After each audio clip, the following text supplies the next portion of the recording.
Chris. Oh no, excuse me, Mr. Johnson, it seems I'm still stuck with the old habit from back then. You can call me whatever you want. Feel free to call me by whatever name you like. Alright, I understand. But you should stop speaking in such a formal way to me soon. By the way, it's about this afternoon's schedule. My name is Chris, and I'm 31 years old.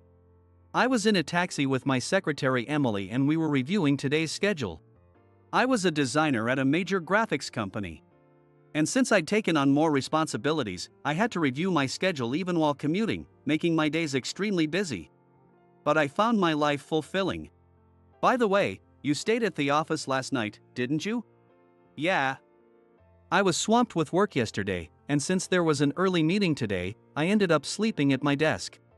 Okay then, there's some time before the next meeting, I'll have the taxi take you home. I won't insist on taking a shower. But please at least change your suit. Some people attending today's meeting were also there yesterday. I sighed softly and slouched while Emily stretched to give the taxi driver instructions. Although I said my days were fulfilling. The increasing number of subordinates who admired me and the frequent interactions with top executives from various companies meant that I constantly had to be mindful of how I appeared, which was the only real burden in my current life. However, the attention I got from people then was different from the unpleasant stares I had used to get. As I was looking out the taxi window and thinking about this, I noticed it starting to rain. Emily muttered softly beside me, "Oh, it started raining after all." I took some painkillers out of my bag and gave it to her. "You have migraines, right? Here, take this." When I handed her the medicine, Emily looked surprised and then smiled gently. "Oh, you remembered, how nostalgic." I have known this sweet and tender woman since before we both worked at this company. That was back when I was a student who constantly worried about other people's stares. When I was in my first year of middle school, I had been weak since childhood and always carried various medications. These included stomachache medicine, painkillers, and even allergy relief medicine in case of a sudden allergic reaction. With such a frail body, my parents stopped me, so I only attended PE when I was in good condition, and basically observed in the shade. As a result, I had the palest skin among the boys my age. In middle school, my friends from elementary school became busy with club activities. Of course, I couldn't join both sports clubs and other non-sport clubs as well, so I did not belong to any extracurricular activities. I became an outcast from this time, and I was completely isolated from other students by the end of the first term. After school, I always went home sadly by myself, passing by where the students of the sports club were practicing. I couldn't count how many times I cursed my weak body. However, a turning point came in those lonely days. One day, after I had packed up to go home as usual and was walking past the track team practicing energetically. I can't even run a lap around the field, but the track team members are amazing, running laps around the school with such vigor. As I mumbled to myself and walked out the school gate, I noticed a girl sitting hunched over. She was probably a track team member. I thought she might be taking a break and was about to walk past her. As I was about to pass by, I heard her labored breathing. I instinctively approached her and asked, "Are you okay?" The girl looked up at me with a dazed expression and said, "My head hurts." I didn't know what to do, but I opened the extra bottle of water I was carrying to take my medicine and gave it to her. She slowly drank the water and eventually calmed down. After a while, she gently asked me, who had been sitting still next to her, "Thank you, we are in the same school, right? Are you 6th grader maybe?" I was startled to realize she was quite beautiful and nervously replied, "Yes." "Come on, you saved my life, why do you look so sorry?" The girl smiled teasingly at my embarrassed reaction. This girl would later become my secretary Emily.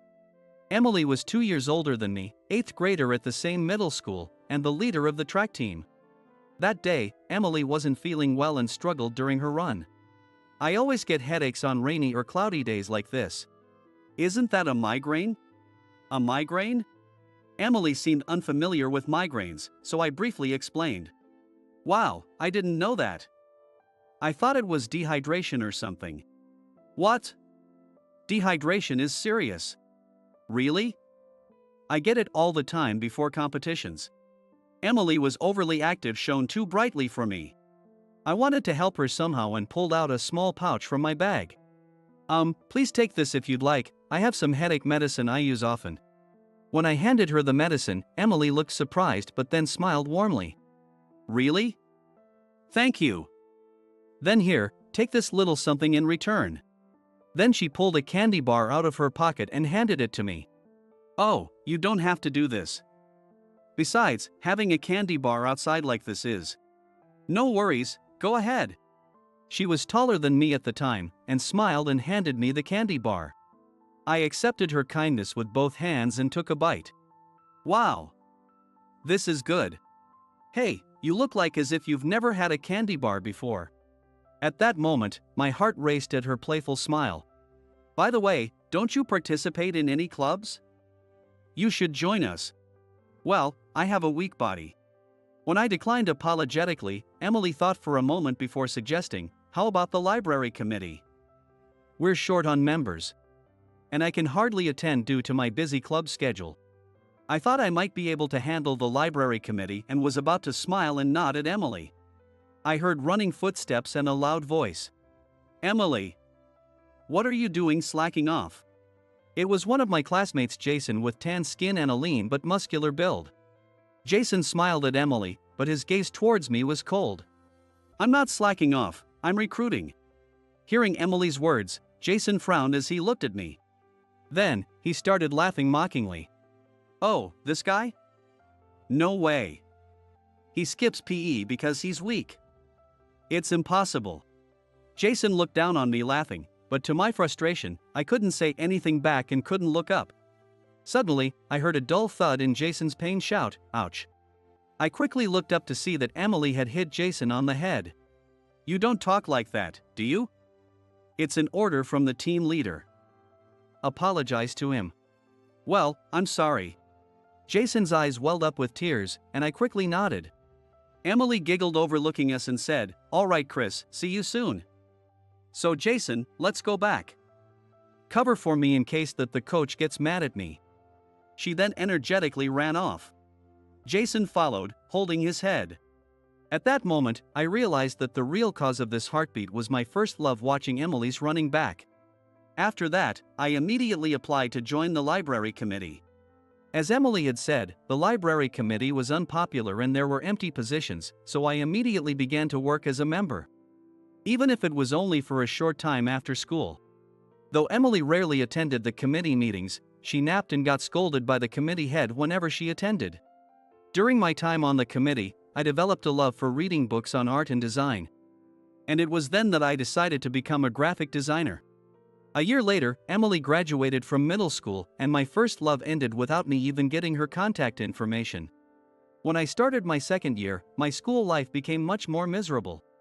Oh great, am I with Emily's stalker in this class too? That Jason was in most of the classes with me. Jason was always one of the popular students in every class and had several cronies. Almost all my classmates started giving me cold looks because of a single word from Jason. Hey, Emily was last year's leader of the track team, and she was quite pretty, right? Was Chris her stalker? Oh yeah, he became a member of the same library committee with Emily because she talked to him. Isn't that creepy? That's seriously messed up. Voices mocking me and disdainful glances came at me from all directions. No, Ha? What are you saying? Can't hear you with that tiny voice. Oh, but don't speak too loudly or you might get sick, right? Jason and his cronies laughed. I was so defeated by the pressure that I couldn't say anything back. From that on, the only place I found peace at school was the library after classes. I continued to study design alone, enduring Jason's mocking and the cold stares from others. However, there was a silver lining when the student poster I designed won the top prize in the middle school category. Even so, I didn't have friends to brag to when the award sat alone in the corner of my room. In my third year, I was no longer in the same class as Jason, but my bad reputation had spread throughout the grade.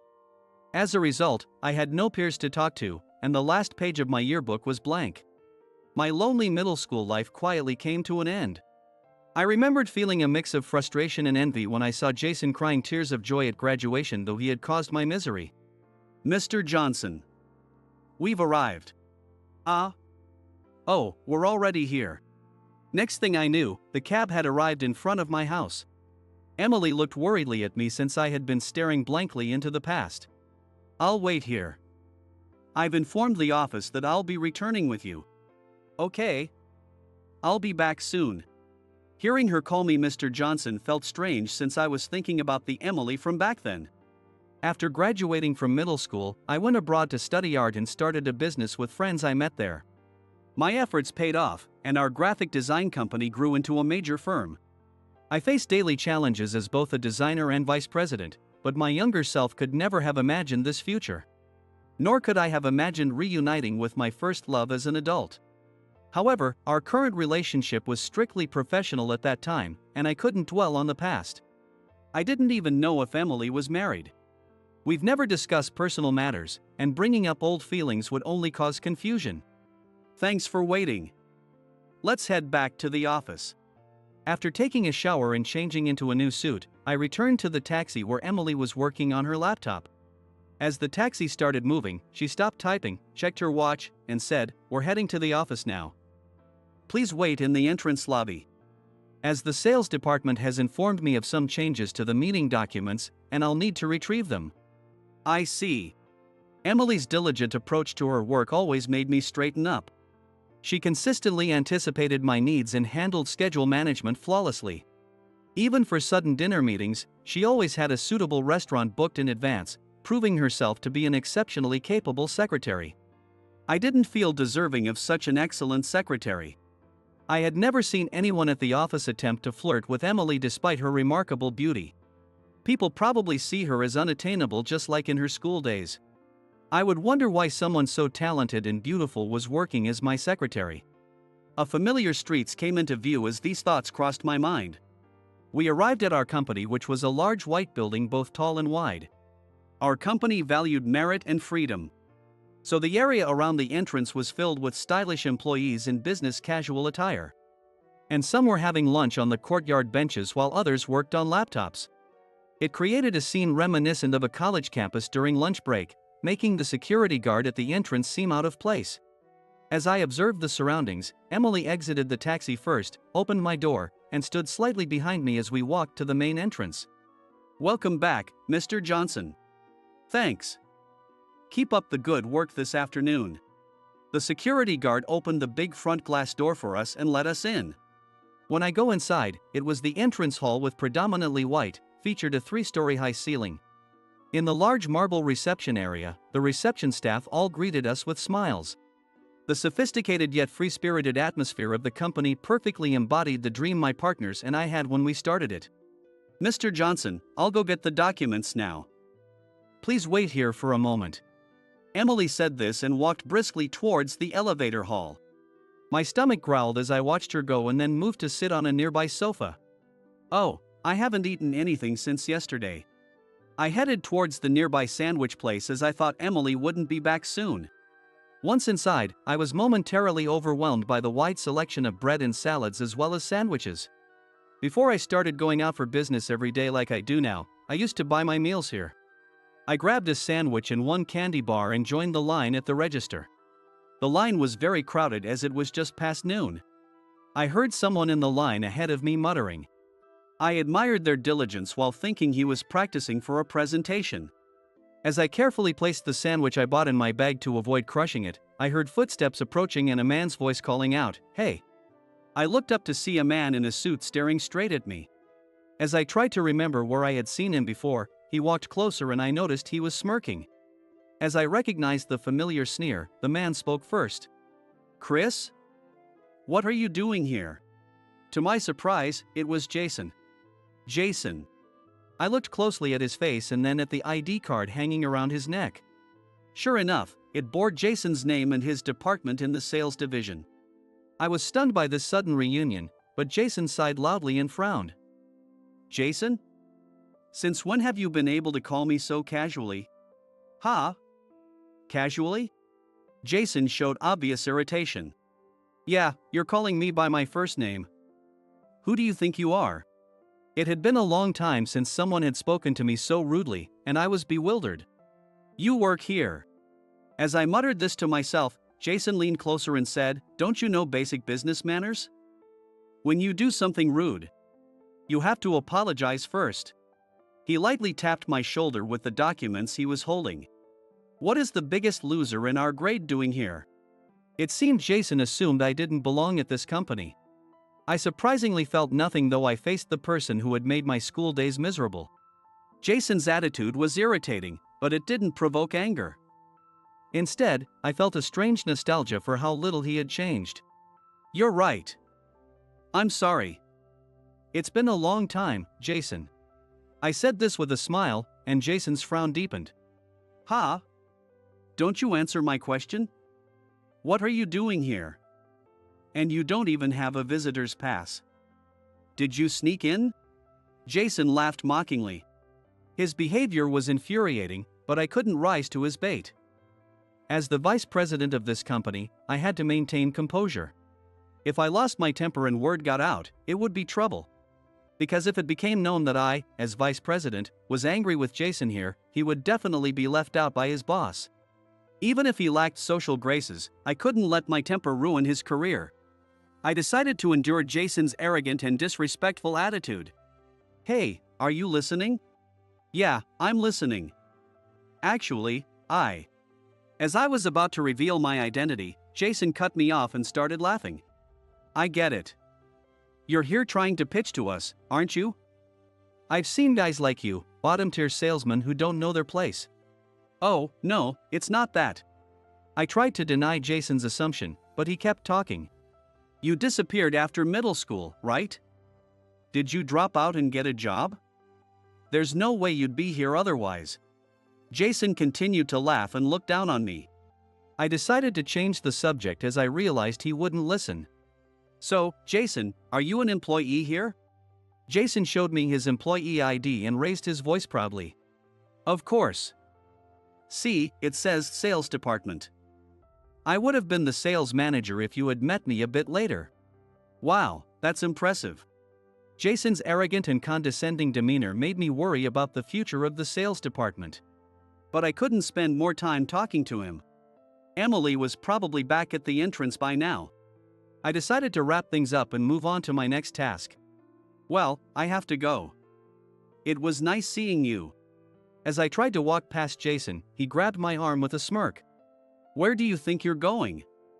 The exit is that way. Ha? Jason pointed towards the entrance. No, I need to go to the entrance hall. What are you talking about? Get out of here. Don't make me repeat myself. But Jason laughed heartily, seeing my hesitation. Can't you see how useless you are? You're wearing a nice suit, but everyone here looks at yourself, not your outfit. Someone like you would be turned away at the door. Jason's mocking and rude behavior increased my frustration. What is he talking about? I muttered under my breath, but Jason heard me with his sharp ears. Ha? Did you say something? He shouted. Realizing that staying longer would only make things worse, I tried to think of a way to leave. But Jason raised his voice again. Get out of here, you trespasser. Do you want to get reported? He said with a smirk. Jason's voice echoed around, and some employees peeked from the second and third floor corridors. Employees around the reception area also looked worriedly in our direction. Jason exaggerated his volume since he sensed the attention. Someone like you won't be taken seriously by anyone here. But I reached the limit of my patience and was about to reveal my identity without caring about Jason or the onlookers. I heard the sound of heels clicking on the floor. Turning towards the sound, I saw Emily walking towards us with documents in hand and her posture straight and her eyes fixed on me. Before I could speak, Jason approached Emily. Emily. Long time no see. It's my lucky day to meet you, always with the executives. Hey, don't ignore me. Emily didn't even glance at the elated Jason and walked straight to me. She looked between my eyes and her watch standing in front of me. He's a trespasser. I just caught him. Jason was smiling and talking to Emily as if he was obsessed with her beauty. Emily kept ignoring Jason and took a deep breath. There you are, Mr. Johnson. What? Mr. Johnson. Jason seemed genuinely shocked by Emily's words. Sorry, I stopped by the sandwich place, and it took longer than expected. I was looking for you, Vice President. No worries, there's still time before the meeting. What? Vice President. This guy. Jason's confused voice echoed through the entrance again. Emily frowned at the sound and looked directly at Jason with a sharp gaze. Jason, what are you talking about? Even if we have a history, your disrespectful behavior is intolerable. Emily's usual calm and composed tone carried a cold edge. But, Emily, I thought you were joking.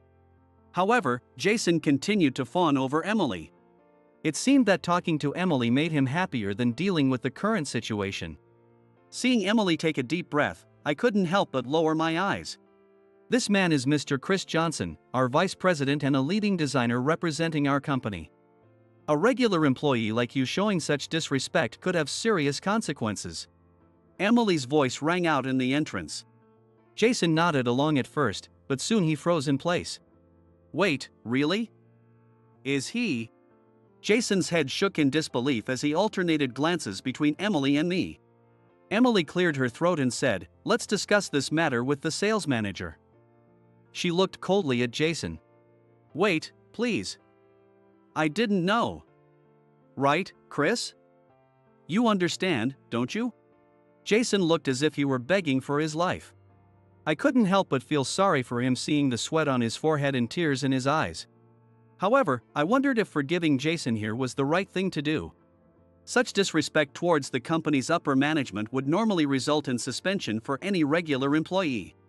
Therefore, I considered whether Jason should face the same consequences. I can't believe Chris is the vice president. Jason was still in shock and began to stammer. Emily softened her tone and beckoned him closer. Jason, come here. In a near-dazed state, Jason bent down as Emily instructed and leaned closer to her. Then, in the next moment, there was a dull thud from Jason's direction.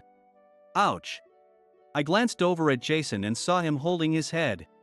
It seemed that Emily had given him a light knock on the head. If you want forgiveness, apologize first. Emily's words made Jason instantly deflate. He muttered, I'm sorry. I apologize for my disrespect. I felt a wave of nostalgia seeing Emily standing with arms crossed and looking down at Jason.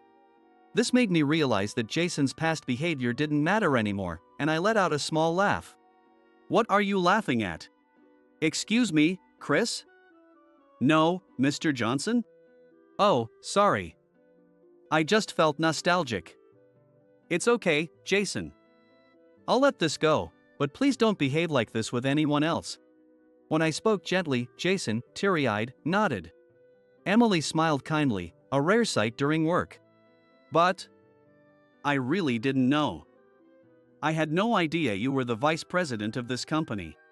Jason said so apologetically. I studied design abroad after graduating. I started this company with people I met there, so it's no surprise you didn't know. When I explained, Jason looked at me with admiration. Art studies abroad? That's amazing, he said excitedly. Then, he looked down again and looked embarrassed. I'm sorry about back then. I was awful. I completely lost to the person you are now. I'll try to think more before I act. Jason's apology was undoubtedly for our middle school days. Even though his apology couldn't change the past or turn my middle school years into good memories, I felt that not forgiving him would leave me carrying this burden forever. So, I decided to smile gently and forgive him. It's okay. And you don't need to change your attitude. After all, we are old classmates, right? Tears welled up in Jason's eyes at my words. Then he said with a voice that seemed squeezed out, "Thank you. I'm sorry. I'm ashamed of how petty I've been." Emily looked relieved at the scene. But now that I think about it, why did you hate me back then? I never did anything to you, did I? Oh, that was... Jason glanced at Emily. Sensing something, Emily laughed a little and said, "It was probably jealousy." Jason confessed to me at my graduation, saying I was his first love. Jason blushed and gave an embarrassed smile. Emily had stolen the first love of both men here, so she seemed quite the heartbreaker.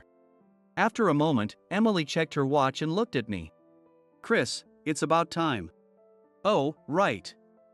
Jason, we need to go now. Let's catch up properly another time.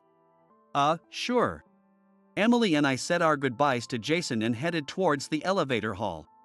As we got into the elevator, Jason ran after us and shouted, "Thank you so much, Mr. Johnson," while waving his hand until the doors closed.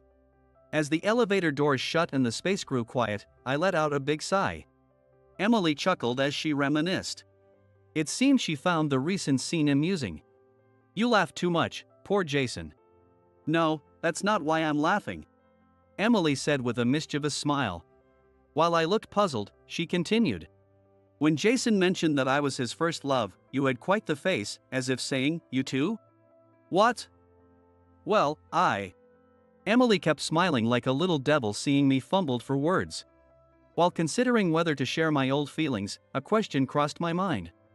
"By the way, Emily, weren't you originally Mr. Smith's secretary?" "You became my secretary later, but did you know about me?" Emily stopped laughing and looked at me with a slightly lingering smile. "Yes, of course. That's why I requested it myself.